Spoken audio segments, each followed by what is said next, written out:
অন্তর্বর্তীকালীন সরকার গতকাল জাতীয় নির্বাচন অনুষ্ঠানের একটি সময়সীমা ঘোষণা করেছে। জনগণের অভিপ্রায় বাস্তবায়নের তাগিদে জুলাই সনদ ঘোষণা করা হয়েছে। জনগণের অভিপ্রায় বাস্তবায়নের এইসব উদ্যোগকে আমরা স্বাগত জানাই। মানুষের গণতান্ত্রিক রাজনৈতিক অধিকার প্রতিষ্ঠার যাত্রা পথে বর্তমানে আমরা ইতিহাসের যে সন্ধিক্ষণ পার করছি, এই ঐতিহাসিক সময়টির জন্য দেশের গণতান্ত্রিকামী জনগণকে দীর্ঘ 1.5 দশকেরও বেশি সময় ধরে অপেক্ষা করতে হয়েছে। উপস্থিত ভাই বোনেরা, ফ্যাসিবাদ বিরোধী দীর্ঘ সময় এই আন্দোলনে আমরা আমাদের হাজারো সহকর্মী সহযোগিতাকে হারিয়েছি। আমাদের অনেক সন্তান স্বজনের বুকে তাজা রক্ত দেখতে হয়েছে।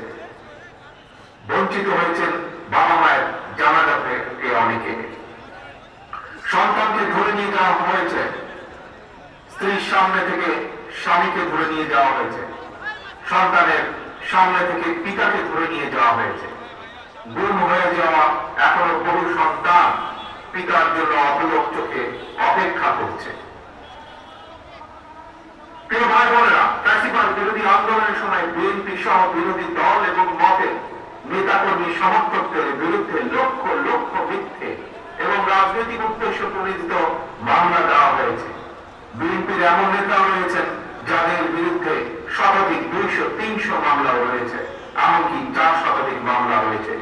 গুম অপহরণের শিকার হচ্ছেন বিএনপি সহ বিরোধী দলের শত শত রাজনৈতিক নেতা কর্মী। শুধুমাত্র 2024-এর গণ অভ্যুত্থানে 1,500-এরও বেশি মানুষকে হত্যা করা হয়েছে। খুনিদের বন্দুকের নল থেকে মায়ের কোলে থাকা 4 বছরের শিশুও রেহাই পায়নি। ক্ষমতালোভী ফ্যাসিস্টের কারণে আমাদের অনেক সাহসী সেনা কর্মকর্তাদের হত্যাযজ্ঞের শিকার হতে হয়েছে। বিডিআরের নাম পর্যন্ত পাল্টে দেওয়া হয়েছে, ভেঙে দেওয়া হয়েছে আইন শৃঙ্খলা রক্ষাকারী বাহিনী পুলিশের মনোবল। প্রিয় দেশবাসী, পতিত পরাযুক্তির পলাতক স্বৈরাচারের আমলে দেশে অন্ধকারের রাজত্ব কাজ করা হয়েছিল।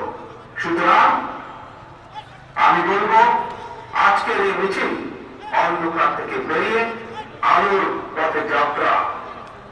তবে প্রিয় ভাই বোনেরা, প্রিয় দেশবাসী, তবে এই যাত্রা কিন্তু খুব সহজ।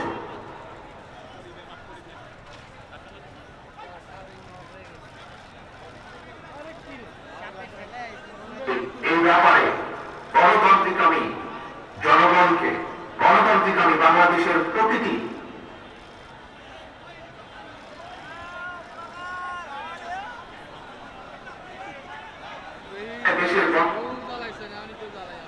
প্রিয় ভাই বোনেরা, বর্তমানে দেশের গণতান্ত্রিকামী জনগণের সামনে নিজেদের অধিকার প্রতিষ্ঠার এক অপার সম্ভাবনা এবং সুযোগ তৈরি হয়েছে।